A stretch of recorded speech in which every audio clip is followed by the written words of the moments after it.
N'oublie pas de t'abonner à la chaîne YouTube Togovi News.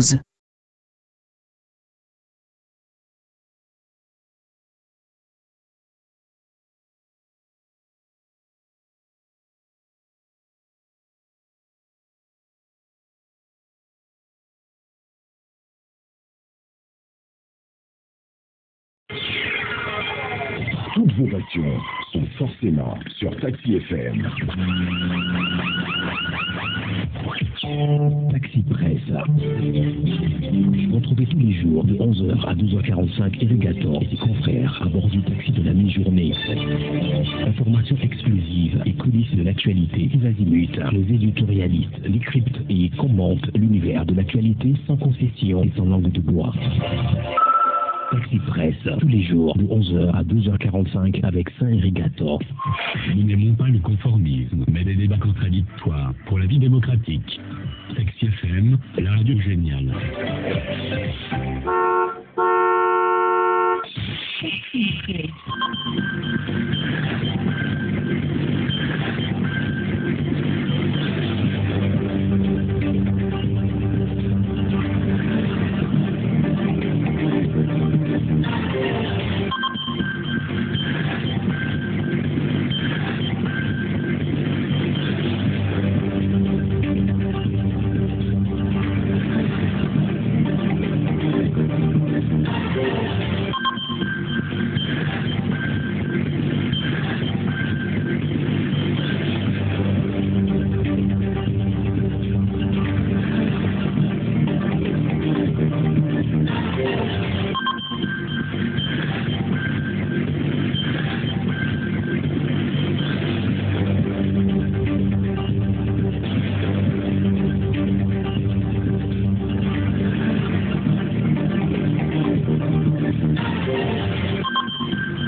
Hello, Jeff.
Bonjour à tous, nous sommes très heureux de vous retrouver en direct de l'hôtel central à Sokodé, où vous le savez, depuis mercredi dernier, Taxi FM et Taxi Presse ont pris leur quartier général à l'occasion des journées portes ouvertes de la presse togolaise, organisées, et ça aussi vous le savez, par le Conseil national des patrons de presse.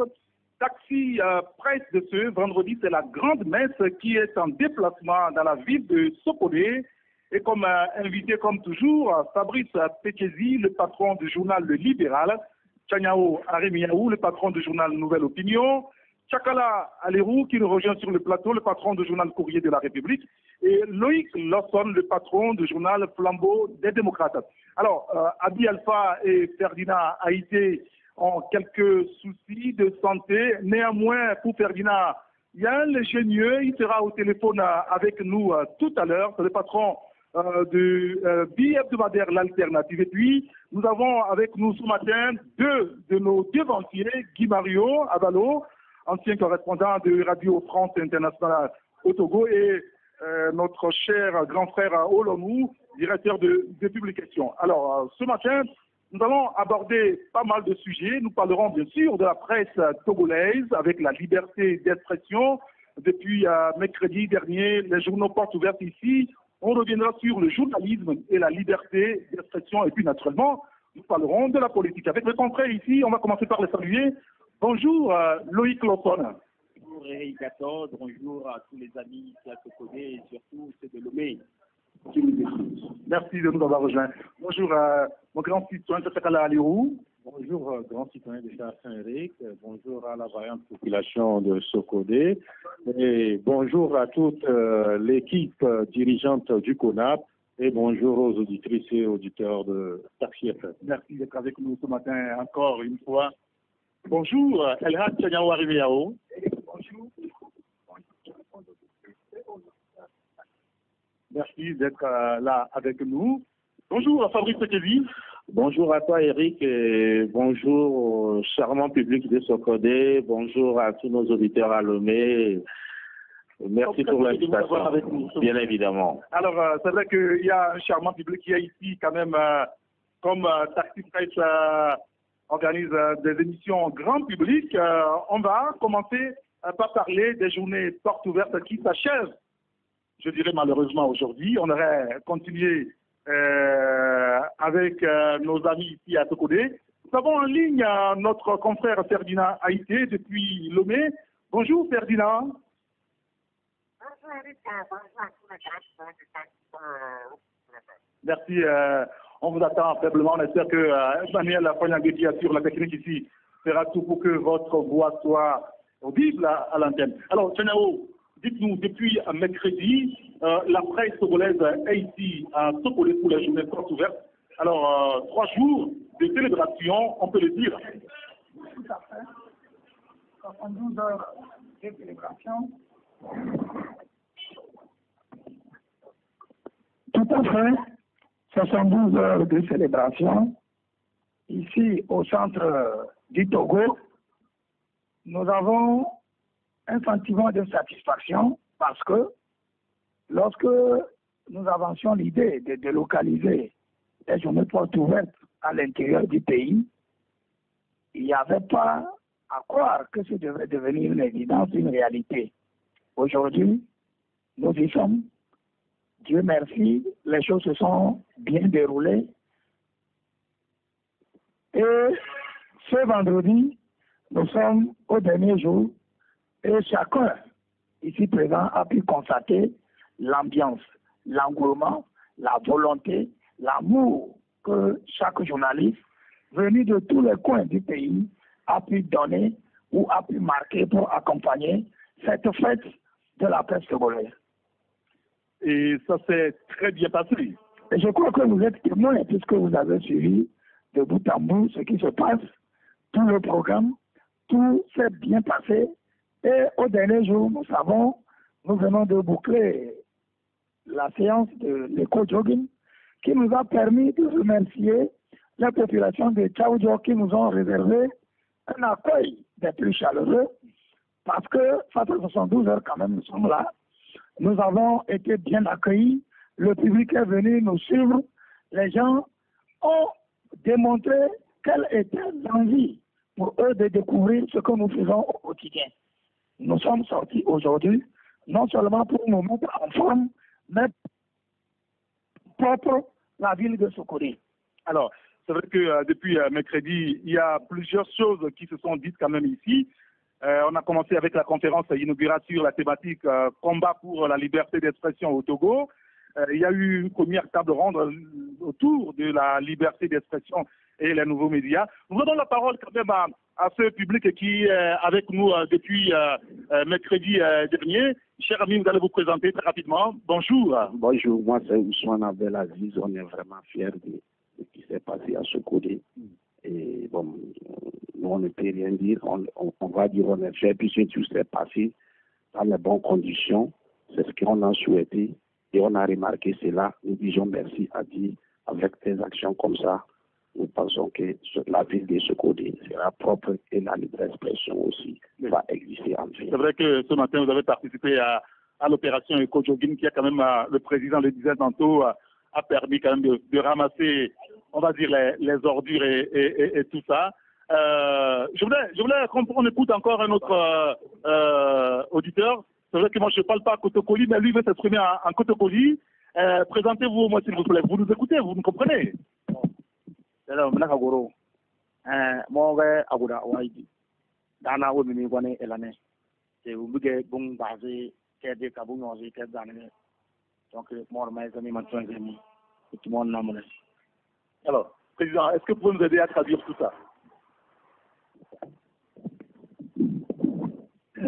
Il dit qu'il remercie tous ceux qui sont venus à Sokodé et qu'ils ont suivi de bout en bout ce qui a été fait et que ce sont des actions et des actes qui contribuent au développement et au lancement vers le devant de tout Tchaoudjou et qui nous remercie et pour ce que nous sommes venus faire. Alors, je vais me tourner maintenant vers Fabrice Petchézy avant de retrouver les autres confrères. Quel est votre appréciation sur ce de ces journées portes ouvertes, Fabrice?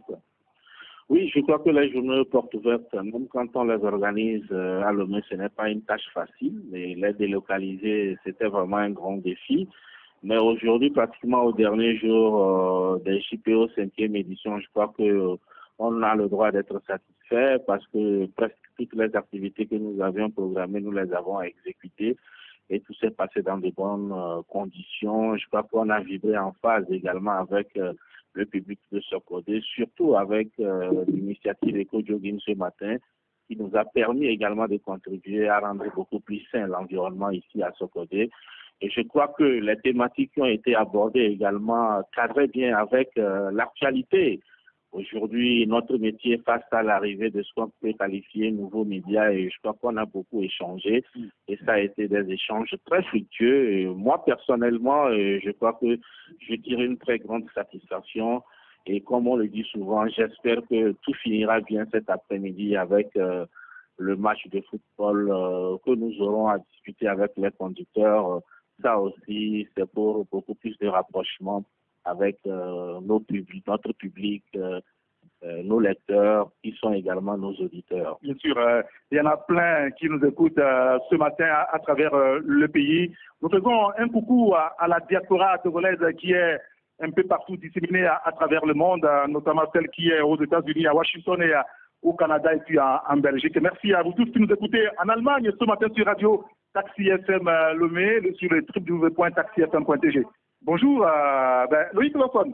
C'est vrai, vous êtes aussi avec nous depuis hier, contrairement à nous autres qui étaient là depuis mardi soir. Quelle est votre appréciation quand même de cette journée porte ouverte pour une première fois délocalisée à l'intérieur du pays? Il faut préciser que c'était une promesse de campagne du président Taniawa Rémiao.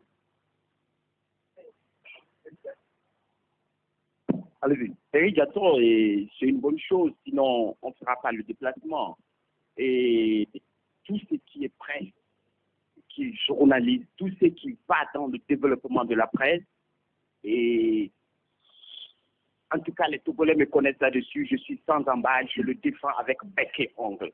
Pour moi, tant que c'est l'intérêt de la corporation, tant que c'est l'intérêt des journalistes, tout celui qui se mettra à l'encontre nous trouvera. En tout cas, moi, c'est mon combat et c'est pour ça que j'ai tenu à faire ce déplacement parce que pour moi, la presse togolaise doit se développer.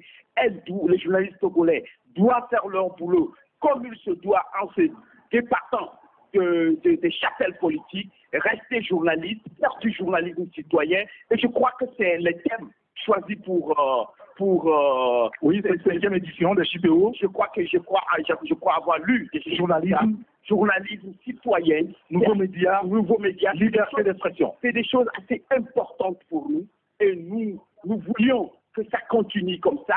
Et surtout, que les aînés qui nous ont eu à conseiller ici, j'ai écouté des aînés ici qui ont eu à parler, et que les conseils puissent rentrer dans les autres, pour qu'on puisse, ensemble, main dans la main, faire face au développement et aux défis qui attendent la presse togolaise. Très bien. Alors, nous avons Ferdinand qui est au téléphone. On donne la parole à Chakala Alirou. Ferdinand, vous nous écoutez? Est-ce que Ferdinand nous écoute? Est-ce qu'il est en ligne? Nous avons du mal à l'écouter, donc on va le retrouver. Oui, Chakala Alirou. Je crois que les journées portes ouvertes organisées à Sokode ont été une réussite pleine et entière. Et c'est pas aussi évident que ce qui s'est toujours déroulé à Lomé, qu'on délocalise à l'intérieur, avec tout ce que cela peut induire comme frais. Mais si le CONAP a eu à le faire, on peut que leur dire bravo et félicitations. On a eu à assister à de très belles communications, des communications très enrichissantes, et nous avions pu aussi nous imprégner de certaines réalités que nous n'avions pas connues et qui nous ont été relatées par nos devanciers. Et je veux parler du doyen Guy Mario, ancien correspondant de RFI, et du doyen de la corporation. Donc, ça a été quand même un brassage, ça a été un symbiose, et ce qui a été aussi très bien, c'est que ceux-là qui ont toujours écouté nos émissions, ceux-là qui nous ont toujours aimés, ont pu mettre des visages sur les noms qu'ils entendaient depuis. Donc, on a pu sympathiser qu'on la confraternité, elle est là.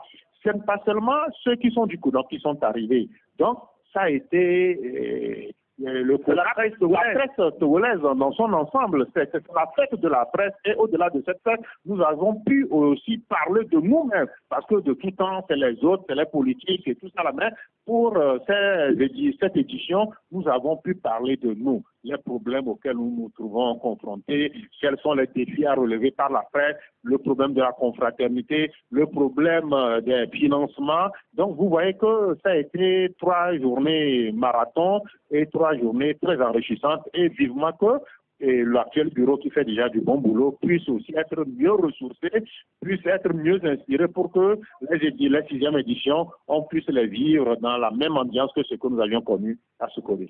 Alors, on va donner la parole aux doyens qui sont avec nous ici, Guy Mario et Roland. Nous, tout à l'heure, ils ont quand même animé des panels ici et fait de la modération. Mais est-ce qu'on peut avoir maintenant Ferdinand Haïté? Ferdinand, vous nous écoutez?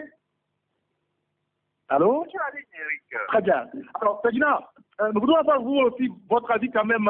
C'est vrai, vous êtes loin, à quelques encablures, en tout cas, à des millions de kilomètres de Lomé. Mais est-ce qu'on peut avoir votre avis quand même sur l'état de la presse en général aujourd'hui?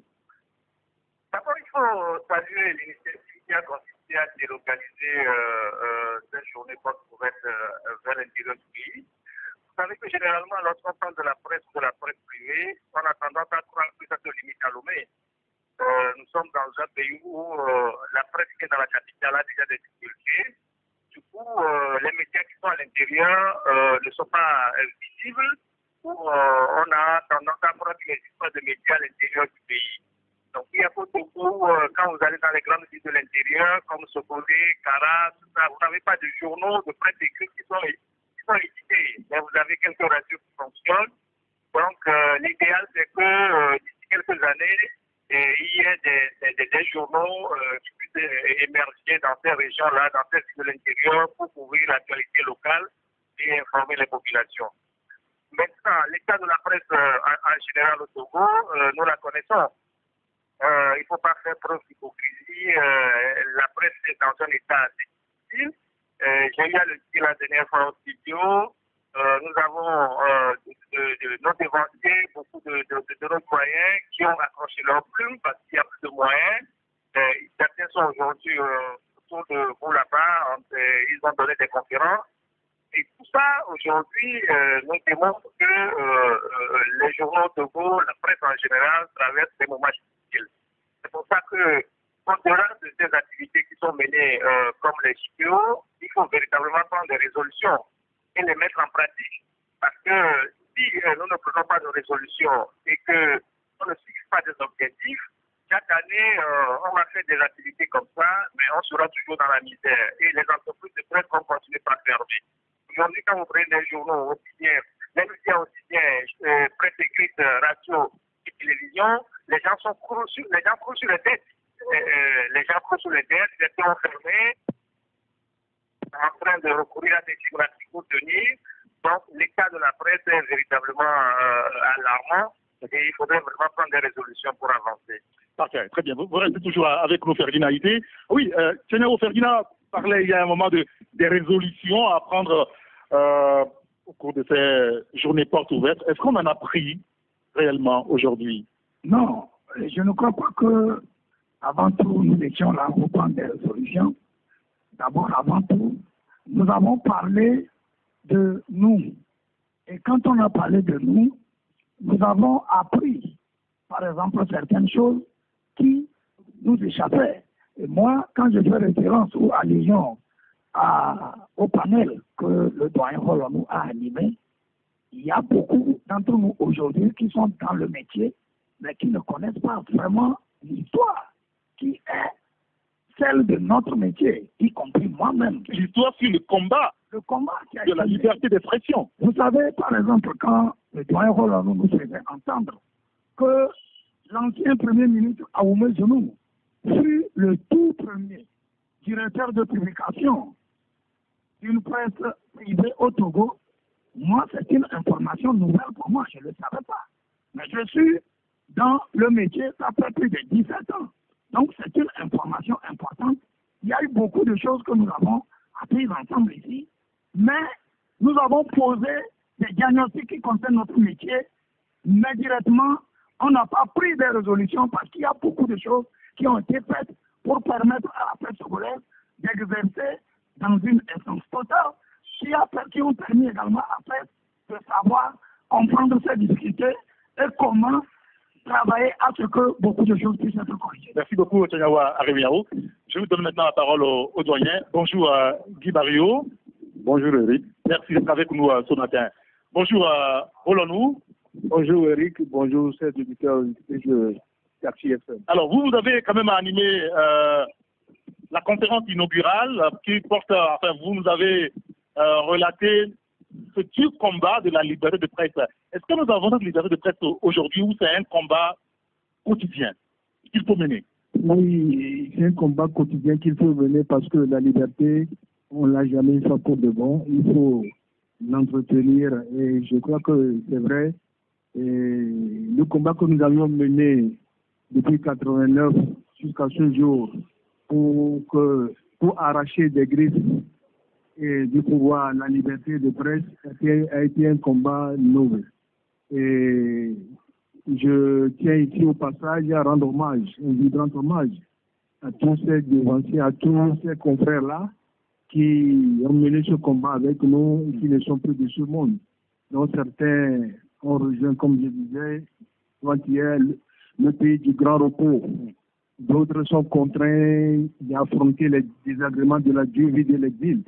Mais tous, l'égide avec à cette tête l'ancien secrétaire général du Nado ici présent, tous les journalistes ont mené un combat exactement. Et c'était pas facile pour arriver à ce que nous connaissons aujourd'hui comme dépénalisation. Mais il nous appartient de promouvoir, d'entretenir cette liberté-là au quotidien. Parce que la question qui nous est posée tout le temps, c'est que comment est-ce que nous pouvons promouvoir et entretenir une liberté au lointain et tout en la gardant, tout en la défendant au plus près. Donc je crois que c'est un combat, comme vous me l'avez demandé, Eric, c'est un combat qui nous pouvons créer victoire aujourd'hui, mais si nous ne faisons pas attention, si nous ne sommes pas sur nos gardes, si nous ne veillons pas comme des sentinelles, je crois que nous pouvons encore refaire ce que nous avons. Très bien. Du Mario, le combat là, on nous dit qu'il faut l'amener au jour le jour, c'est un combat quotidien. Mais est-ce que nous avons la liberté de presse au moins au Togo? la liberté d'expression, pour tout dire. Oui, naturellement, hier je l'ai dit lors du panel, la liberté de presse, nous l'avons. La liberté d'expression, nous l'avons. C'est un acquis, c'est un combat de longue haleine, comme Rollo nous l'a souligné tout à l'heure. Mais si nous n'arrivons pas, nous journalistes, à préserver cet acquis, cette avancée, vous savez, les gouvernants ou les États ne sont jamais amis aux journalistes. Et chaque fois quand il y a de bonnes choses, et lorsque cette liberté semble les bousculer un peu, dans toutes les officiers, on essaie de réfléchir pour voir comment il faut rétrécir cette marge de liberté que nous avons. Et comme Rollo nous l'a souligné il y a 3 jours, les péripéties que nous avions traversées jusqu'à, il y a eu la loi Panou, vous savez, il y a eu un conseil des ministres spécial à Akara, je ne me rappelle plus de l'année, spécialement pour changer quelques dispositions du code électoral. Code de la presse. Code de la presse. Donc, c'était au Palais des Congrès du Kara, et ça a surpris tout le monde. J'ai dit, mais non, on ne va pas baisser les bras. Nous nous sommes battus. On a traversé les frontières pour chercher certains documents d'autres pays qu'on a rassemblés. Et ce Pitan Tchala, paix à son âme, qui nous a soutenus dans cette lutte. Et le président Yadema a pu comprendre. Et nous avons le code modifié 2 ou 3 fois que nous avons aujourd'hui, qui semble entre les meilleurs codes. Bon, cela dit, par rapport à la presse, si vous voulez, on va continuer le débat tout à l'heure, mais nous sommes obligés de rendre l'antenne. Nous allons marquer une pause publicitaire, on sera de retour et on continuera de parler de la presse. N'oubliez pas que nous parlerons également de la politique togolaise avec Fabrice Tekezi, Tania Warimiaou, Chakala Alirou, Loïc Lawson et Ferdinand Haïté qui est au téléphone avec nous.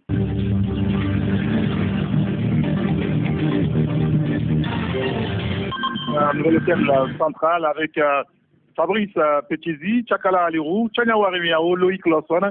Ferdinand Haïté au téléphone avec nous depuis Lomé et nos doyens Guy Mario et Rolando aussi avec nous. Nous parlons de la liberté de la presse et je demandais si franchement nous avons ce qu'on appelle la liberté d'expression au Togo. Ça, je viens de l'expliquer. Très bien. Autant pour un pays, il faut la paix, il faut la cohésion sociale, mais on ne se nourrit pas seulement que de la paix.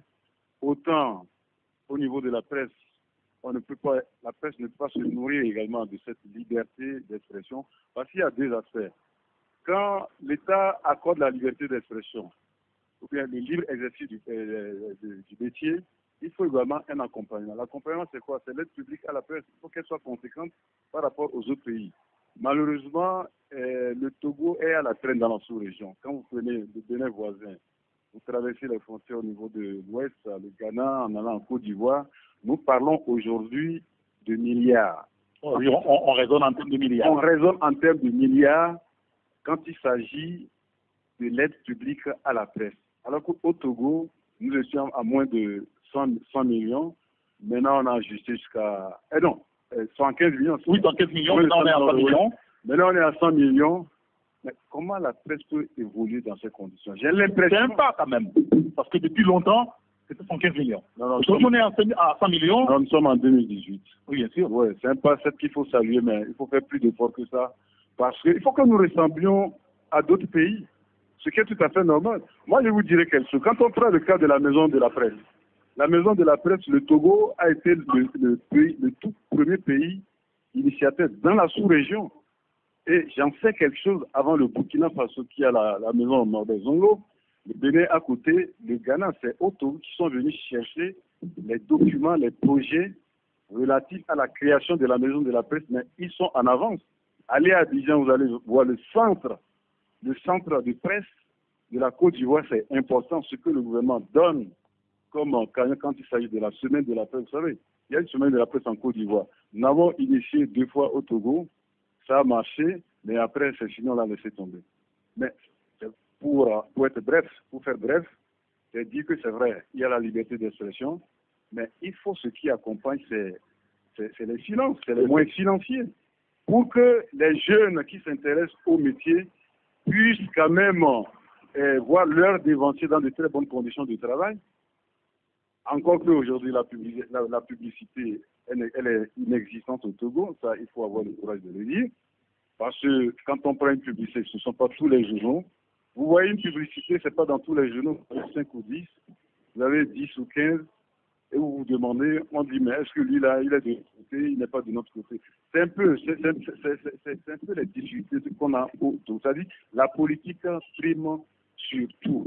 Et encore tout récemment, j'ai eu à entendre que la HAC, dans sa tournée, demande aux radios de ne pas donner la parole à ceux qui ne vont pas aux législatives. Je ne sais pas s'il y a une loi de la République togolaise qui interdit et qu'en période électorale, lorsque moi je ne suis pas candidat, qu'on ne me donne pas le micro, ou bien je dois cesser mes activités politiques. Je crois que si c'est vrai cette affaire, je crois que toutes les organisations professionnelles, les journalistes doivent se réunir pour voir la HAC et dire un certain nombre de choses, prendre une position commune pour arrêter. C'est une dérive. Ce n'est pas l'État qui le dit. Maintenant, c'est la HAC. La HAC est censée protéger. La HAC est censée... Sur le coup, quand même, cette information, on n'a pas de document officiel. Oui. C'est vrai qu'on dit que les propos ont été tenus à Tchévié où il y a eu une rencontre cette semaine, mais il n'y a pas de document là-dessus. Alors, pour quelqu'un, personne n'en sait absolument rien. Merci beaucoup, Guy Barrio. Avant de vous laisser, nous, la question de la liberté d'expression, elle est fondamentale. Aujourd'hui, voilà, on évoque un cas. Si c'est réel, ça veut dire qu'il y a quand même un recul. Non, si c'est réel, c'est dommage, c'est un recul. Ce n'est pas réel. C'est ce que je veux croire. Mais je dis que au Togo, on a souvent tendance à nous faire croire que l'État a beaucoup de priorités, que c'est pour cela que la presse n'en fait pas partie. Et à chaque fois, j'entends des gens dire que ouais, la presse est une entreprise privée et elle doit se débrouiller. Je tiens fermer mes oreilles à ces propos et je regarde leurs auteurs avec mépris. Pour la simple raison que c'est des gens qui n'ont rien compris à la presse. Si l'État pense qu'il faille subventionner les établissements scolaires, si l'État pense que les cliniques privées jouent un rôle, que des fois il faut les aider, les accompagner, alors la presse est d'utilité publique. La presse, elle est capable de tout. On a vu ce que une radio a causé au Rwanda. Oui, bien sûr. Oui. Et une seule radio a fait une émission et c'est tout un pays a sombré. Tout un pays a sombré. Ça veut dire quoi? Ça veut dire que il ne sert à rien, personne ne gagne en devant laisser les journalistes dans une situation de précarité. Ce n'est pas possible. Les journalistes ne demandent pas l'aumône. C'est leur droit qu'ils revendiquent. Mais si les gens pensent, dans leur tête peut-être que, en laissant les journalistes copier dans la misère, et en prenant certains à côté, en divisant la presse, en faisant ce qu'ils font, ça peut aider les journalistes, c'est faux. Mais je viens même à la race. Toute mesure visant à annihiler, à restreindre les libertés d'expression, ça ne marchera pas. Puis je parle le passé, ça n'a pas marché. Les journalistes trouveront toujours des moyens pour travailler. Au pire des cas, on reviendra à la case départ. Ce sera encore des traces qui vont... Et ça ne servira à personne. Bien. Lorsqu'un pays se porte bien, la presse aussi se porte bien. La presse est toujours à l'image de la politique du pays et les journalistes vont avec. Aujourd'hui, que l'État prenne sur lui de mettre la presse dans ses priorités pour doter la presse de moyens. On n'a pas le salaire de milliards. Avant de laisser le micro, on n'a pas le salaire de milliards. La Côte d'Ivoire a 4 milliards et quelques. Et les gens se battent là-bas pour 5 milliards. Les autres Ivoiriens ne sont pas de fous. Eux, ils savent. Ils savent que la presse joue un rôle important. Qu'on cesse de nous rabattre les oreilles du genre que oui, c'est une entreprise privée, la presse, non. C'est vrai que c'est une entreprise privée. Il y a un service public derrière. Il y a la vie publique derrière. Oui. Merci beaucoup à Roland. Avant de donner la parole à Ferdinand qui est au téléphone avec nous, sur la question de la liberté d'expression. Non, moi je crois que s'il n'y a pas liberté d'expression, on ne serait pas à ce plateau. Ça, les doyens l'ont dit, pour les journalistes togolais, pour le peuple togolais, c'est que désormais, la liberté d'expression est une chose acquise. Bon, maintenant, quand on parle de cette décision que je mets entre griffes de la HAC, je veux m'aligner sur les propos du doyen Roland pour dire que je veux même croire que cela n'a pas été dit. Et je crois que personne n'irait dire qu'on veut interdire le droit de parole, d'arracher le droit à la parole à certains citoyens togolais. Je ne le crois pas. Et ça ne sera même pas une réalité puisqu'il n'y a rien d'officiel à propos. Bon, maintenant, sur la situation les conditions de travail des journalistes, j'avoue que hier, on nous disait que les gens ne faisaient pas le travail avec beaucoup de professionnalisme. Aujourd'hui, il y a beaucoup de journalistes togolais qui font du bon boulot. Quand vous parlez du doyen Kimario, quand vous regardez le doyen Holonou, quand vous voyez un peu ce que les jeunes qui sortent aujourd'hui des écoles, et ce que les gens font comme production, que ce soit à la radio, à la télé, il y a du travail de qualité qui se fait. Les autorités ou les gens qui ont le pays en main, les dirigeants de ce pays, quand ils sont en train de vouloir poser des actes, quand ils ont conférence de presse, quand ils ont des actions à mener, ils envoient des invitations à ces journalistes, qu'ils soient du privé ou du public.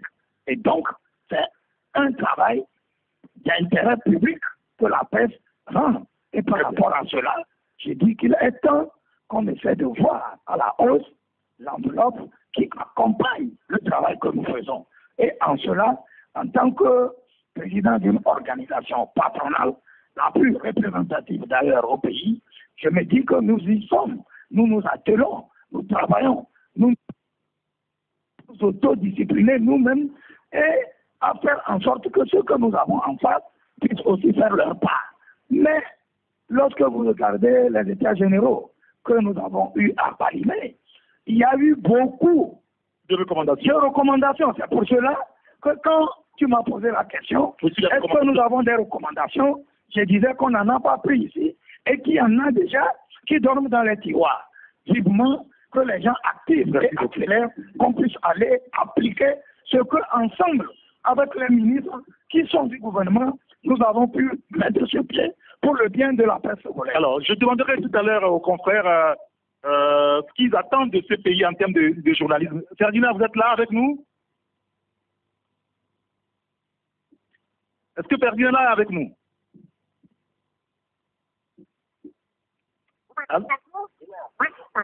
Alors, Ferdinand, quel est votre avis quand même sur la liberté d'expression chez nous au Togo aujourd'hui? Je crois que c'est un peu, il ne faut pas prendre la question sur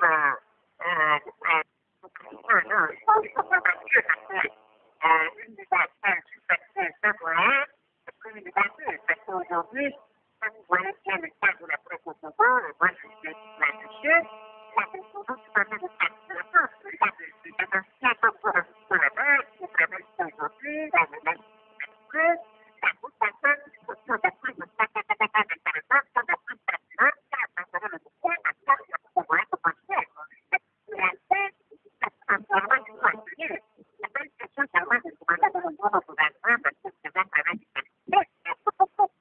Ferdinand, on va vous retrouver tout à l'heure. On a quelques petits soucis là. Vous restez quand même en ligne, hein, on va vous retrouver tout à l'heure. Je donne la parole à Tchadjakala Alero sur le sujet.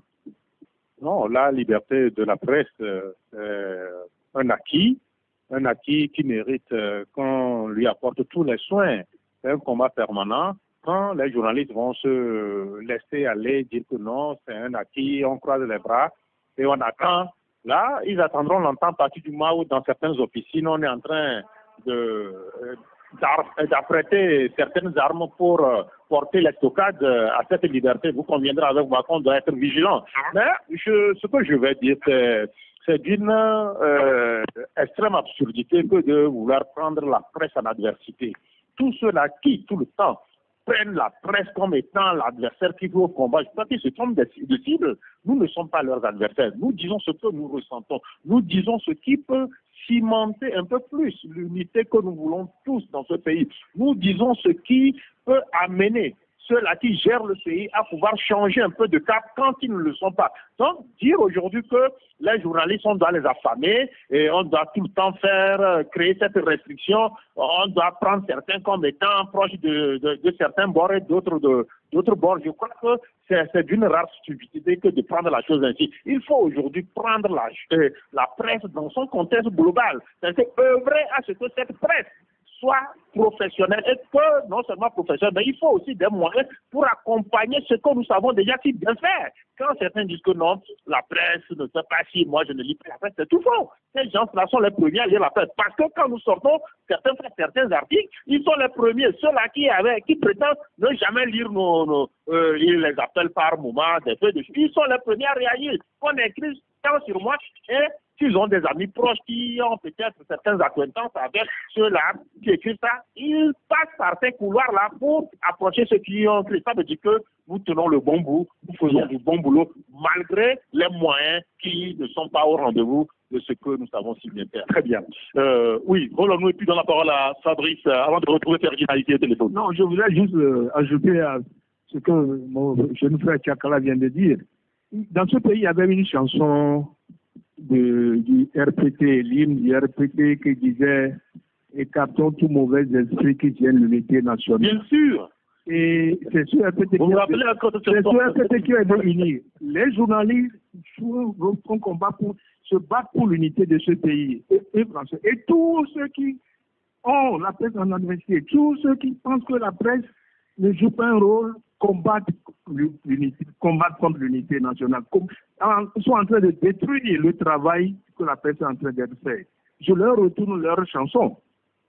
Je leur retourne leur chanson, puisque c'est le RPT qui est venu unir. Je leur retourne leur chanson. C'est eux-mêmes qui avaient dit l'unité nationale. Nous sommes là pour travailler, œuvrer à ce que cette unité, la paix soit préservée. S'ils nous combattent, ils sont contre cette unité nationale. Très bien. Fabrice, maintenant. Oui, la liberté de presse ou d'expression, c'est un acquis sur le plan légal dans les documents, dans les arsenaux juridiques que nous avons. Je crois que nul ne contestera cela. Mais aujourd'hui, comme on l'a dit, le combat pour la liberté de presse, ça n'a pas de fin. On ne peut pas se retrouver quelque part pour dire nous sommes à la cible. C'est un combat perpétuel. Alors, aujourd'hui, moi, je crois que cette liberté, par moment, elle est menacée. Ça peut venir aussi bien de l'État qui est constitué aussi, mais ça vient aussi des formations politiques. Et aujourd'hui, le danger qui pèse beaucoup plus sur la liberté de presse au Togo, ça ne vient pas forcément ou seulement de l'État, mais c'est beaucoup plus entre l'un des individus eux-mêmes, et surtout à ces journées portes ouvertes, vous savez qu'on a parlé des réseaux sociaux. Oui. Alors, ce que je suis en train de dire tout à l'heure, à la fin, je ne suis pas à l'abri de ce qu'on appelle vocal là ou des enregistrements à WhatsApp qu'on va balancer dans ma boîte pour m'injurier, pour me menacer. Alors, à ce moment-là, vous n'allez pas dire que c'est une liberté libre. Alors, donc, aujourd'hui, la liberté de presse ou d'expression, elle est menacée aussi bien par les individus et même les formations politiques que par l'État. Parce que c'est vrai, généralement, tout le monde a le regard tourné vers l'État.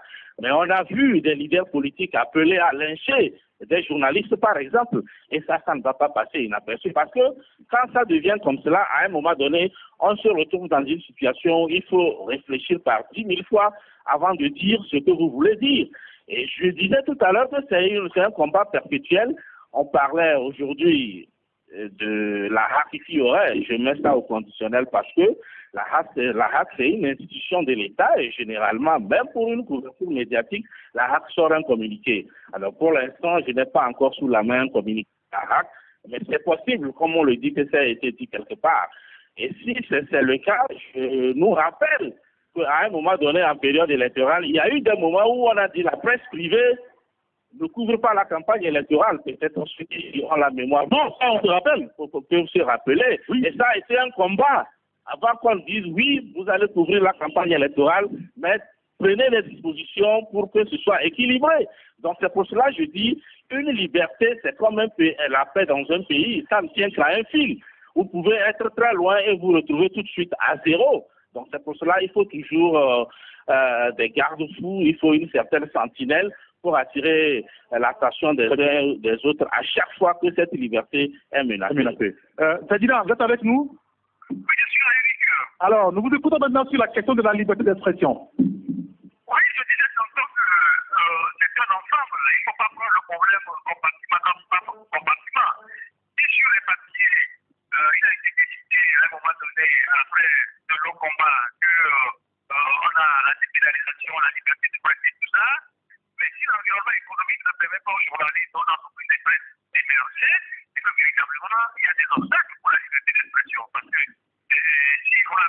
moyens de produire des journaux, de produire des éléments sonores pour que l'opinion puisse écouter, naturellement, c'est qu'il n'y a pas de liberté. Aujourd'hui, je l'ai dit tantôt, il y a plein de nos anciens, nos déroutiers qui ont raccroché parce qu'ils n'ont pas les moyens. Les journaux ont disparu, et pourtant, c'est des gens qui ont des très belles œuvres. Et le héros là-bas, il y a le soleil là-bas, il y a plein de jeunes personnes qui ont raccroché. Aujourd'hui, si on prenait un journal qui paraît, à peine des gens tirent 1000 exemplaires. Et quand vous imprimez le journal au centre du Lomé, l'autre qui a n'arrive pas à avoir le journal pour le lire, celui qui a Zanguila n'arrive pas à avoir le journal pour le lire. On ne peut même pas parler de l'intérieur du pays. Alors, dans cet environnement-là, on ne peut pas parler de liberté. Et puis, les journalistes qui sont dans vos rédactions, qui n'ont pas de convention collective, c'est justement parce que les entreprises de presse ne sont pas solides. Et donc, moi, je pense que on ne va pas tout le temps s'accrocher à l'être de la presse. C'est vrai que il y a l'obligation d'accompagner la presse parce que notre travail est service public, mais c'est l'environnement économique qu'il faut assainir pour que les journalistes tirent de leur travail et que sur le plan national, et les sociétés privées comme les sociétés étatiques puissent participer à les publicités dans la presse sans avoir peur des représailles que l'OTR ou quelqu'un service de l'État nous leur fait parce que on a exercé des journaux comme force de l'opposition ou force du pouvoir. Et donc, c'est de ça qu'il s'agit. Aujourd'hui, quand vous arrivez au Togo, vous voyez la maison de la... Vous ne pouvez pas venir étrangèrement, mais les pays qui nous entourent, on a vu le fond qu'ils ont fait. Et les moyens dont ils disposent aujourd'hui pour tenir. Mais il y a aucune entreprise de presse aujourd'hui au Togo qui tienne véritablement. Les gens sont sur les têtes, il faut avoir la vérité, il faut avoir le moyen de dire la vérité à l'opinion. Maintenant, sur les questions de dérive ou de musulmans et en religion, comme on vient de l'évoquer sur le plan de la HAC, je ne pense pas que ce soit une décision officielle, mais il y a quelques institutions au sein de cette institution qui sont décidées à jouer un rôle tour, qui sont en mission commandée et qui rassurent certaines personnes ou certains parents qui ont le pouvoir de suivre certains moraux. Mais je pense que c'est des institutions sur ce plan. Parfois, au fond, parfois, les gens qu'on amène à la HAC, ils ne savent pas qu'on a des réunions dans la presse. Parce qu'il y a des gens qui n'ont jamais créé d'entreprise de presse, ils se retrouvent à la HAC, et c'est eux qui font le test pour dire qu'il faut fermer, je sais pas. Donc moi, je pense aujourd'hui que sur le papier, on assure que la liberté de presse, même parfois, elle est un peu érodée ou érodée par le pouvoir ou un petit nombre d'actions politiques, mais sur le plan économique, les entreprises de presse de Togo ne tiennent pas du tout, et les gens tirent 100 exemplaires, 200 exemplaires, et pour prouver qu'ils existent, le reste, il n'y a pas vraiment d'entreprise de presse. D'accord. Très bien. Merci beaucoup, Ferdinand. On a compris l'essentiel. Loïc Loswana, quelle presse pour notre pays demain? Est-ce que vous avez une idée là-dessus? Non, je crois que je l'ai dit en début d'émission en une phrase en disant il faut une presse responsable. La presse responsable à laquelle moi je crois, c'est celle qui est une presse citoyenne, qui dit ce qui se passe tel qu'elle le constate et tel qu'elle le vit. La presse qui est capable, quand il y a des débats d'un sujet d'intérêt national, à me dire que c'est qu'il faut pour que le pays soit bon pour nous tous. C'est ça, moi, le journalisme dont je rêve pour mon pays.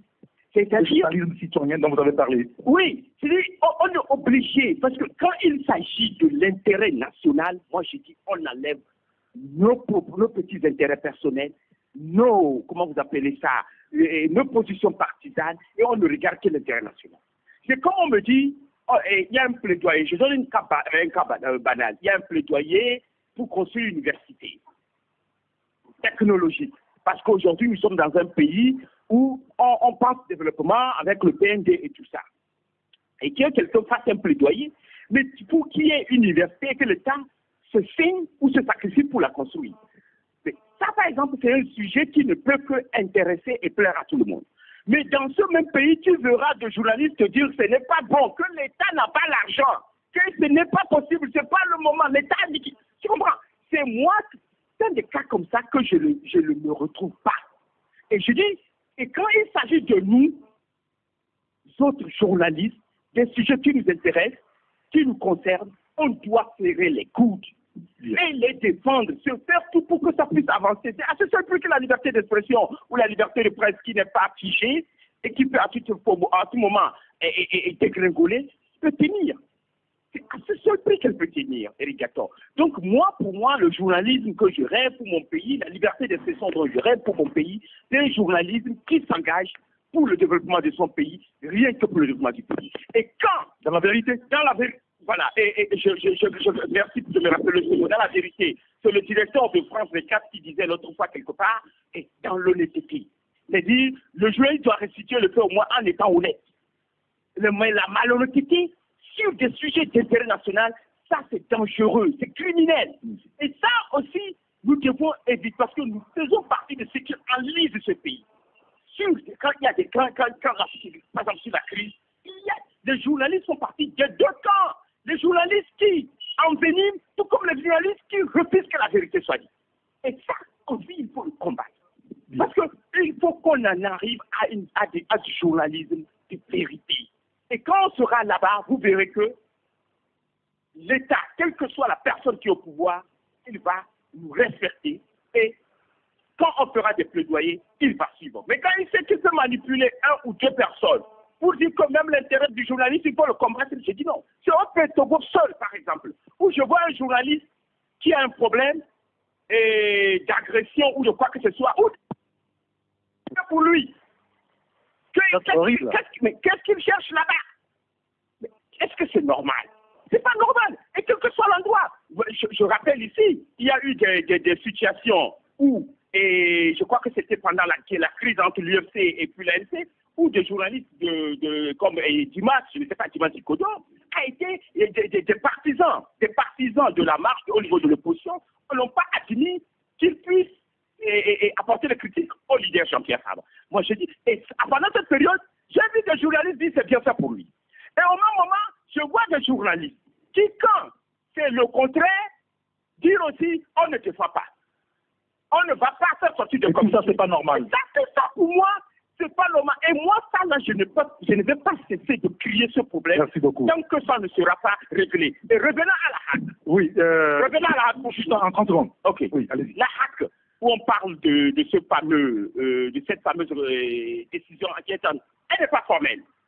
Mais moi, j'inviterai ici, une fois que c'est écrit, que la hack demande à ce que des partis politiques qui ne sont pas candidats n'aillent pas. Une fois que c'est écrit, il faut que les organisations de c'est la liberté de la presse en rouge. Les médias ont le droit d'inviter qui ils veulent. C'est ça le journalisme.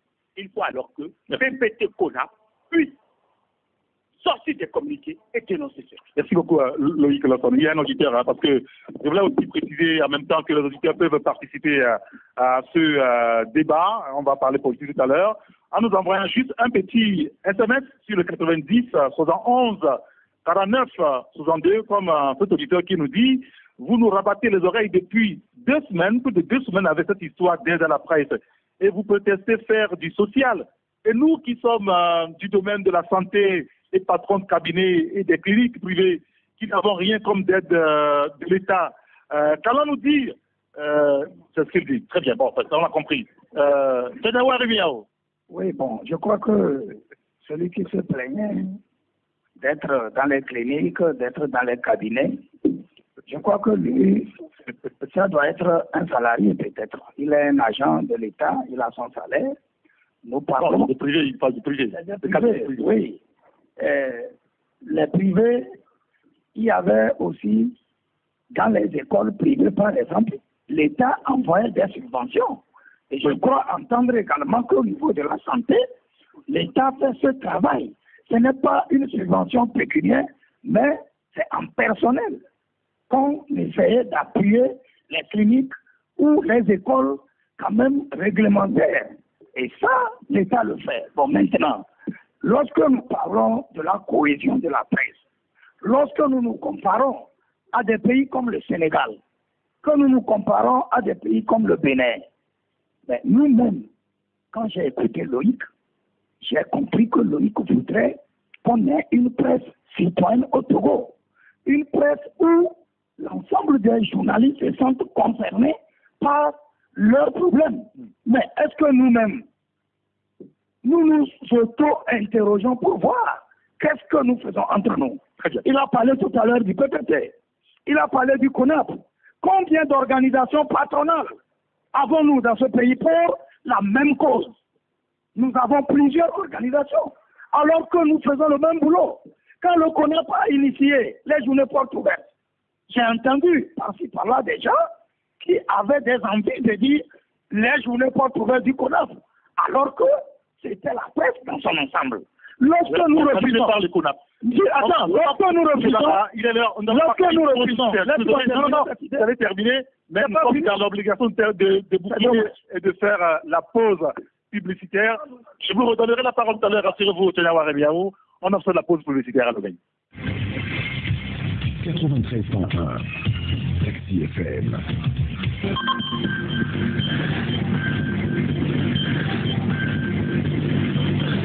À retrouver pour la dernière partie de Taxi Presse avec Tchakala Alirou, Loïc Lawson, Tchénawa Rémiaou, Fabrice Devine, nos deux doyens qui nous accompagnent pour cette première partie liée donc à la presse. Nous parlerons politique tout à l'heure. Continuez par nous envoyer vos messages sur le 90 111 49 62, comme cet auditeur qui nous dit, qui salue tous les confrères présents à Sokode. Il dit, je voudrais proposer à toi et à la rédaction de Taxi FM d'envoyer des correspondants dans des émissions spéciales, couvrir en même temps la campagne électorale. Ça, c'est autre chose. On verra ça avec, la RAC ne pourra pas interdire, on verra ça avec la direction de Taxi FM. La liberté d'expression au Togo, c'est sur papier, nous dit l'auditeur. La preuve, la première radio FM du Togo, les gens d'FM et d'ailleurs radio et télé sont fermés. N'oubliez pas que Taxi FM est dans le viseur. Ah bon? Oh, d'accord, ça c'est vous qui nous informez. Alors, il y a un autre auditeur qui nous dit, cette histoire de subvention, c'est une histoire du bon sens de la part de nos gouvernants. C'est que là, vous voulez placer un mot sur ce que l'auditeur a dit tout à l'heure, lié donc au cabinet, à la santé? Non, ben, c'est une histoire qui relève de sa fertile imagination. On ne peut pas répondre à ça. Est-ce qu'il a une fois passé un communiqué, on lui a envoyé un communiqué dans son cabinet pour qu'il le passe quand les patients arrivent? Est-ce qu'il ne prend pas les frais de consultation? Donc c'est un non-événement. Parfait. Pas au Togo seulement qu'on demande ça. C'est aussi ça. Oui, non. Bon, avant cela, bon, je crois que faut pas trop vite condamner ce monsieur qui a envoyé un message. Chacun prêche pour sa chapelle. Mais je voudrais tout simplement lui dire que un peu de solidarité avec la presse, parce qu'il faut dire qu'on a beaucoup fait pour le domaine de la santé, surtout en des périodes où ils avaient des difficultés avec l'État et il y avait que les journalistes. Il y avait que les journalistes qui étaient capables de porter haut toutes ces revendications-là qui étaient faites au niveau du CHU. Que ce soit les dénonciations, que ce soit également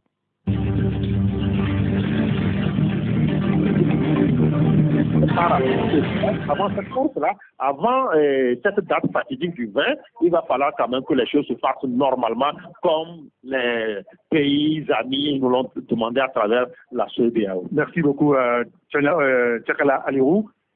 Loïc Lawson, on a parlé de déluge, on a parlé de tsunami, les manifestations ont commencé hier à travers le pays, on a vu quand même des mobilisations un peu partout.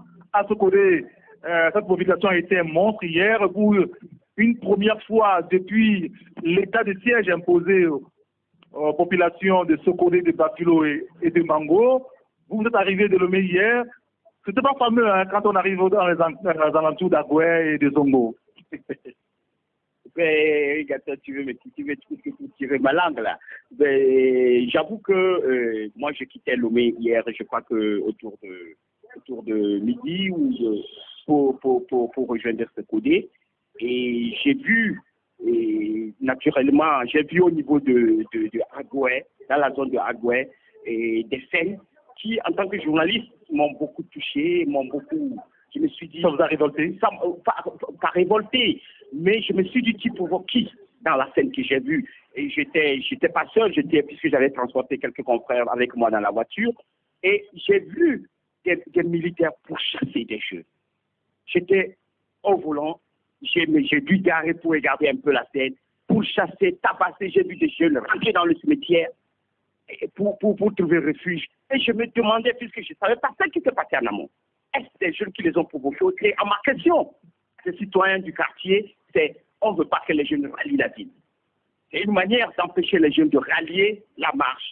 Et quand je suis arrivé à Sokode et que j'ai pris les échos de Lomé, on m'a dit qu'il y a eu du monde, je me suis demandé comment ils ont fait, comment ces jeunes que j'ai vu et pourchasser pour qu'ils n'aillent pas à la marche, comment ils ont pu, intimider du moins, pour qu'ils n'aillent pas à la marche, comment ils ont pu rayer la marche. À ce côté, quand je suis arrivé, c'est déjà fini, mais j'ai vu, et j'ai fait un tweet là-dessus, j'ai vu une ville carrément cimetière, hier, vous étiez témoin, vous, la preuve, la nuit, on a eu de la peine à manger. Et beaucoup de confrères encore en témoignaient, ils n'ont pas pu manger parce que les boutiques sont fermées, tout le monde est rentré se caser chez lui, et il a fallu la magie de Tchanyao pour qu'on puisse finalement trouver à manger. Mais c'est quand même le président du CONAP à l'hôtel, parce qu'on devait manger dans un autre hôtel où personnellement j'étais logé, et le monsieur du restaurant nous a fait comprendre qu'ils n'ont pas d'approvisionnement, ils n'ont rien parce que la ville est déserte. Comment Tchanyao a fait, je ne sais pas, je le salue au passage pour lui dire merci de nous avoir nourris hier nuit. Maintenant, je dis au-delà de tout, est-ce que le Togo a besoin de tout ça? Le pays là souffre. J'en discutais pas longtemps avec une autorité qui le disait, ce pays a trop souffert. Libérons le pays.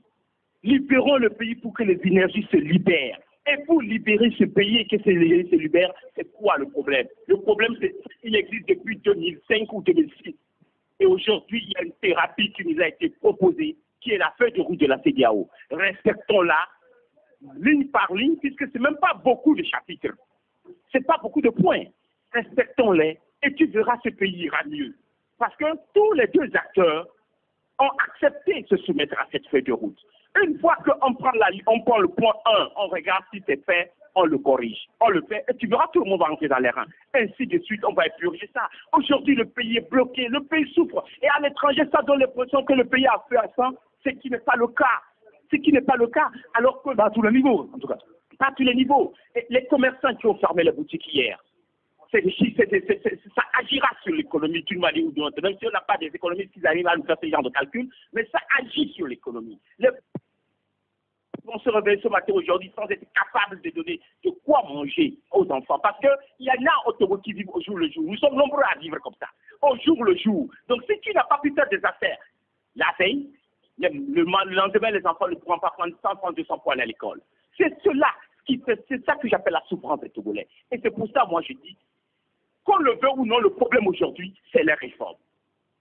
Faisons les réformes, puisqu'elles ont été prescrites par, comment vous appelez, la CEDEAO, la feuille de route. Oui. Et la CEDEAO n'est plus là pour même faire la proposition à travers un faire une proposition qui respecte le standard international. Alors, on fait quoi encore? Très bien. On va revenir tout à l'heure sur la question des réformes politiques. Elle est très importante aujourd'hui. Tchanyao Rémiao, c'est vrai que les manifestations de rue ont commencé. Le premier jour, c'était hier. Le deuxième jour, c'est demain, samedi. Et là, on promet monter en grade au niveau des organisateurs. Est-ce que le politique entré là, en tout cas, est résolu à se faire entendre, surtout sur la question des réformes politiques? Non, je crois que il faut dire que les manifestations de rue font corps avec tout ce qui rentre dans le mécontentement des citoyens. Les citoyens qui ne sont pas contents par rapport à une position ou à une décision ou à quelque chose qui se pose dans la nation sont autorisés à manifester. Et donc, la C14 était dans son rôle légitime par rapport aux difficultés ou aux différends qui l'opposent au pouvoir.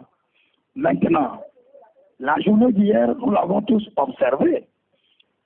Sokodé, comme il l'a dit, était pratiquement une ville morte. Mais ce qui a été particulier et salué, que moi je souhaite en saluant en passant, c'est que hier, les gens ont manifesté en respectant les itinéraires. Dans le calme. Dans le calme. Et c'est de ça que nous avons besoin. Vous n'aurez pas un pays où, à chaque instant, les citoyens seront d'accord avec tout. Récemment en France, vous avez constaté ce qui s'est passé dans les grandes villes de France. Et donc, à chaque fois que les gens ne sont pas contents, il y aura manifestation. Mais quand les gens veulent manifester, qu'ils respectent les itinéraires et que les gens manifestent dans le calme sans casser, sans faire des dégâts. Maintenant, demain, on annonce qu'on veut passer à une étape supérieure. Je ne sais pas ce qui se lance dans ce qu'on appelle étape supérieure. Hier, nous avons une étape responsable qui ont dit le nombre qu'on a vu hier là à travers le pays oui, est doublé. Oui, mais c'est normal. s'il y a des gens qui sont partisans d'une idéologie, ils doivent obligatoirement accompagner cette idéologie. Et ça, ce n'est pas un problème. Maintenant, c'est lorsque les gens manifestent et que ça peut être un empêchement ou troubler la quiétude de ceux-là qui ne veulent pas manifester ou qui ne sont pas concernés. C'est ça qui est le problème. Merci beaucoup. Et donc, vivement, si les gens veulent marcher, qu'on les encadre et qu'eux aussi respectent la liberté des opinions et des engagements des autres citoyens. Alors, Ferdinand Haïté, vous êtes avec nous?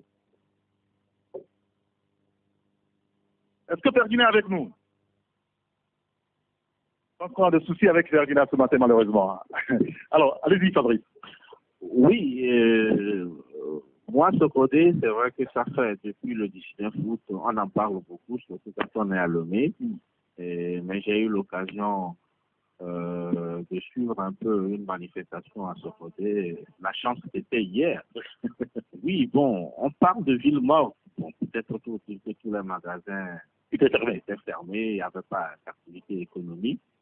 Mais la ville n'était pas morte en réalité. Oui, justement, quand j'aperçois un peu cette colonne, enfin, des individus qui sont sortis pour manifester, je peux dire que par endroits, la ville n'était pas morte, elle bougeait, c'est-à-dire que les gens ont fermé pour allier la manifestation. Mais je n'ai pas, ça s'est plus ou moins bien passé. Il n'y a pas eu des affrontements avec les forces de l'ordre. Je n'ai pas entendu un bruit de gaz ou d'armes à feu. Manifestation qui s'est déroulée, apparemment, il y a eu respect des itinéraires qui ont été tracés. Et je crois que généralement, c'est à ce niveau-là, lorsqu'on ne s'entend pas sur les itinéraires qui a gravi, qu'il y a de l'électricité dans l'air. Mais il faut dire que le monde qui était sorti était monstre et effectivement, les activités économiques étaient bloquées, mais on n'empêchait à personne de sortir. Ceux qui avaient la possibilité de sortir sont sortis pour aller là où ils allaient. Personne n'a empêché à l'un ou à l'autre d'aller, que ce soit civil comme militaire. Et il faut également rappeler qu'il y avait aussi effectivement une présence des forces de sécurité pour encadrer la matière.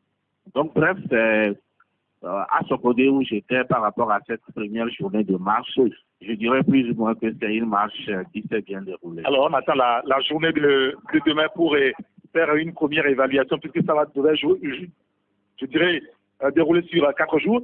Ferdinand, est avec nous? Allô? Chakala. Non, il y a eu trop de morts, il y a eu trop de victimes par rapport à cette quête-là pour l'alternance et le changement. Un seul mort de trop par rapport à cette même thématique serait quand même trop pour le pays. C'est vrai, les gens, quand ils sortent et qu'on les encadre, ils quittent le point A, ils rallient le point B dans l'absolue quiétude. Mais c'est quand certains viennent à leur reposer, pas dans ce qui s'est passé à Gouet, si les gens ne leur avaient pas interdit de joindre notre point, c'est là que ça clash un tout petit peu. Mais quand les gens quittent leur point de façon tranquille et rallient le lieu de rassemblement et prennent l'itinéraire et ils arrivent au point de chute, il n'y a pas de problème. Donc je crois que ceux-là même qui sont censés encadrer la marche, ce sont eux qui sont les vecteurs de tout ce qui advient. C'est-à-dire que quand il n'y a pas action, il n'y a pas réaction. Absolument. Quand vous empêchez des gens de rallier un point pour une marche qui n'a pas été interdite, vous conviendrez avec moi que les gens sont obligés de passer par des détours. Et en voulant passer par ces détours-là, le clash est vite arrivé avec les forces en charge d'encadrer les manifestations. Donc, aujourd'hui, il faut situer les responsabilités. Hier, vous avez vu, on a dit aux gens à se poser que non, manifestez partout, mais n'empêchez pas la circulation sur la nationale numéro 1. Ils se sont entendus et vous avez vu ce qui s'est passé dans l'absolue quiétude. Il n'y a rien eu de mauvais qu'on puisse signaler. Mais ailleurs, Agoué, c'est une partie de la capitale aussi. Si les gens doivent quitter Agoué ou Zongo pour venir à une marche, ils sont libres de le faire. Mais quand on vient à mettre des barricades un peu partout, c'est ce qui pousse les gens à vouloir quand même faire sauter ces deux roues-là qu'on leur oppose.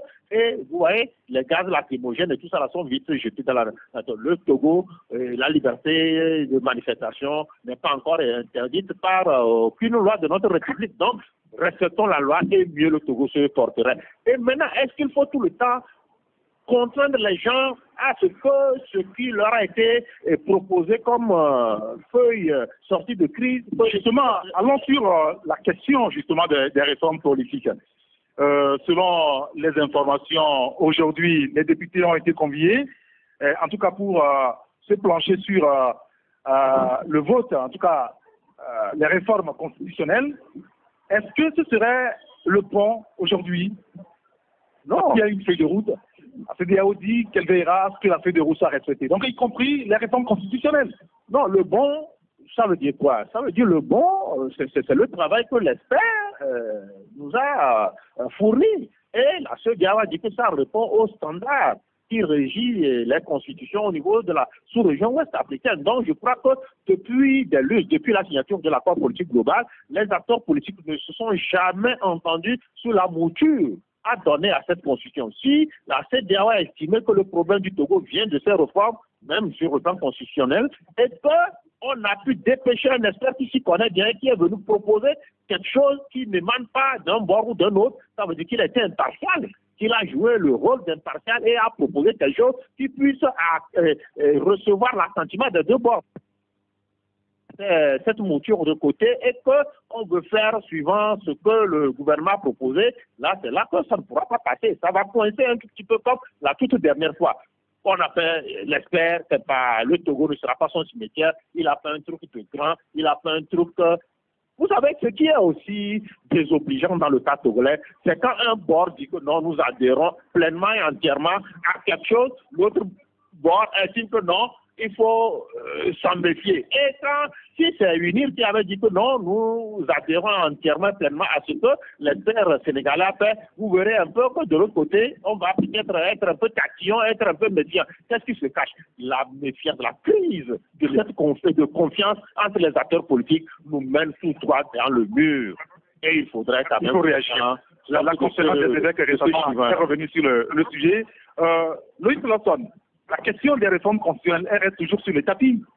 Et c'est le nœud gordien aujourd'hui. La CEDEAO, dans un dernier message, disait qu'elle tient à sa feuille de route, qu'elle fera tout pour qu'elle soit respectée. Justement. Et c'est un défi quand même grand aujourd'hui. Oui, je disais tantôt, je ne sais pas pourquoi ce n'est pas respecté. Et j'apprenais tout à l'heure qu'à l'Assemblée nationale... Donc que la séance vient d'être ajournée. Elle a été ajournée et j'ai cherché à savoir pourquoi. Et on m'a dit, la personne m'a répondu que l'UNIRSEN n'a pas les 80% nécessaires. J'ai demandé si les autres députés aussi ont été convoqués, ce qui n'a pas été le cas. Donc, je me suis dit, ben, on est où? Et j'ai demandé à la personne, c'est pour quel test que vous avez convoqué les gens? Il m'a répondu le même test du gouvernement. J'ai dit, ben là, il y a un problème. Il y a un problème. C'est-à-dire, la crise a trouvé solution. Comme l'a dit mon ami Ferdinand, il y a une ordonnance qui nous est prescrite. Tâchons de prendre comme il se doit les médicaments et on sort de ce problème parce que nous souffrons trop. Ce pays a trop souffert. Nous souffrons trop. Aidons le pays en le mettant sur les rails démocratiques parce que ce n'est pas moi qui le dis. C'est reconnu unanimement que nous ne sommes pas avec ce que nous avons comme constitution actuellement sur le standard démocratique. Alors, c'est à la CEDEAO aujourd'hui de dire quel médicament il faut prendre. Elle a déjà donné. Elle a déjà dit. Elle, à travers les propositions de l'expert. Elle a déjà dit. Et c'est pour ça, les deux... Est-ce qu'elle est ferme aujourd'hui? Non, mais la question de fermeté, moi, je ne sais pas. Moi, je dis que ces institutions sont assez, souvent, très diplomatiques. Les gens veulent qu'ils aillent avec les muscles comme... ou bien qu'ils fassent des déclarations tapageuses. Ça ne se passe pas comme ça. Moi, je suis convaincu, d'après mes informations, qu'il y a beaucoup de choses qui se font en coulisses. Beaucoup de chefs d'État travaillent pour que cette feuille de route soit appliquée. Parce que c'est ce qui pose problème. Il faut que je le dise. Parce que moi, comme je dis, je vais à l'information comme il se doit pour savoir le problème. Finalement, à force de bousculer, j'ai fini par apprendre que c'est le fait que ce n'est pas un projet de la Constitution togolaise dit que c'est le chef de l'État, c'est le président de la République qui doit envoyer un projet de loi par un conseil des ministres. Et que c'est pas, comme ce n'est pas passé par le chef de l'État, et que c'est pour ça qu'au niveau des députés de la majorité, on refuse. Et j'ai répondu à la personne, c'est simple. Le test le monsieur a fait une proposition, juste vous mettez le projet de tête dessus, c'est qu'il y a comme préambule. Le chef de l'État. Le préambule, et puis vous envoyez. Et il a souri. J'ai dit, mais je crois que c'est ça la solution. Faisons alors et on sort de la crise. Sagina, vous avez... Alors? Oui, je suis là. Nous vous écoutons sur la question des réformes politiques. Aujourd'hui, avec les manifestations, vous avez dit, Sokode, malgré tout, hein, est-ce que vous avez écrit tout? Oui, Sokode, malgré tout, parce que cette ville a souffert le martyr. On a bastonné les gens, on est rentré dans les maisons, les gens sont partis dans la brousse, on a enlevé les gens, on a mis la ville sous état de siège, et que malgré tout ça, on a vu autant de monde dans les rues. C'est que cette ville est vraiment courageuse, elle tient debout et elle doit inspirer d'autres villes. C'est pour ça que nous avons fait une mention spéciale à Sokode ce matin. Alors, concernant la dit, on ne peut pas, la violence vient du fait que les forces de l'ordre font des barrières pour empêcher les gens d'aller au regroupement au lieu de la marche. Et puis, vous savez que la veille de la marche, il y a les agents de renseignement, ou je ne sais pas comment on les appelle, qui ont arrêté un monsieur à 3 h du matin en passant par le toit de sa maison. Ah oui, on a vu la différence. C'est pas des méthodes de voyous, ça. Si vous voulez arrêter un individu ou un citoyen qui est en concurrence avec la loi, vous allez normalement l'arrêter dans sa maison avec une convocation. Comment est-ce que vous pouvez passer par le toit de la maison à 3 h du matin? Vous enlevez le toit et vous sautez sur l'individu, vous l'enlevez. C'est du banditisme des gars. Ayons le courage de dire les choses. Il faut que dans ce pays, les gens fassent des choses de manière civilisée. Si vous voulez arrêter un citoyen, vous avez repéré sa maison, allez normalement chez lui le convoquer et après arrêtez-le. Mais allez enlever les clés de sa maison et tomber sur lui dans la tombe. Dans quel pays on peut avoir ça? Même dans les pires dictatures, on ne voit pas des comportements comme ça. Maintenant, sur les questions des réformes, il est clair que le régime ne peut pas faire les réformes. Cette affaire tue depuis 2010. Il faut avoir le courage de le dire. Le régime a multiplié des cadres pour toujours repousser les réformes. CPDC 1, CPDC 2, Second Télécom, les commissions Bariga, les commissions Wanana, et la fait pour ne pas faire les réformes. Mais ces réformes les ont toujours rattrapées. Alors aujourd'hui que la CEDEAO est intervenue dans le dossier, sur eux-mêmes leur propre invitation, nous avons entendu Barbara dire dans une conférence de presse que le gouvernement s'engage à appliquer tout ce que la CEDEAO va dire. Mais aujourd'hui, la CEDEAO dit, voilà la proposition de constitution que je vous fais, le gouvernement dit non. Alors, on demande tous les députés de la majorité, ils font le candidat à l'Assemblée nationale, ils vont aujourd'hui, ils vont demain, ils ajoutent tout ça. Et en réalité, ce que le gouvernement cherche à faire, c'est d'avoir les 2 tiers de sa majorité et adopter le texte du gouvernement et d'aller au référendum. Parce que le vrai projet du pouvoir, c'est d'aller au référendum. Et donc, je pense que la CEDEAO a de votre responsabilité. La CEDEAO ne peut pas continuer par se comporter de manière complaisante dans le dossier togolais. Parce que si on avait une feuille de route, et il y a quelqu'un qui sur les bases de la feuille de route, il vous revient de le rappeler à l'ordre. La CEDEAO s'est déjà fourvoyée dans le dossier togolais en 2005. La loi de plus maintenant, elle doit être plus ferme. Alors, il y a une crédibilité. Mais on voit bien que, entre les chefs d'État de la CEDEAO, il y a ceux qui, pas de manière, des méthodes, je ne sais pas comment le dire, soutiennent le régime de Lomé, il y a ceux qui ne le soutiennent pas, du coup. C'est difficile à prendre les décisions là, à harmoniser les points de vue. Mais le piège dans lequel la CEDEAO est tombée, c'est parce que la CEDEAO a prescrit cette feuille de route là.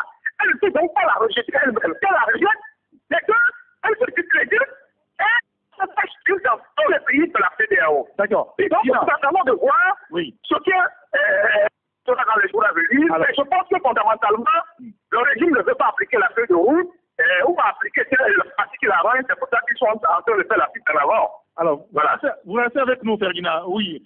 La réaction de la CEDEAO aujourd'hui, pourquoi est-ce qu'elle n'est pas ferme? Pourquoi certains, dans l'opinion, le sentiment que la CEDEAO ne sait pas finalement quel côté se positionner?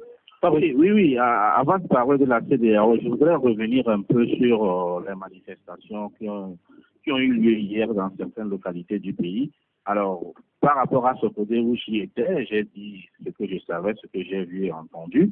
Mais en ce qui concerne la manifestation de Lomé, si je m'aligne un peu sur ce que les confrères ont dit par rapport à des barricades qu'on aurait dressées au niveau d'Aguenivé par les forces de sécurité, je n'étais pas là-bas pour voir ce qui s'est réellement passé.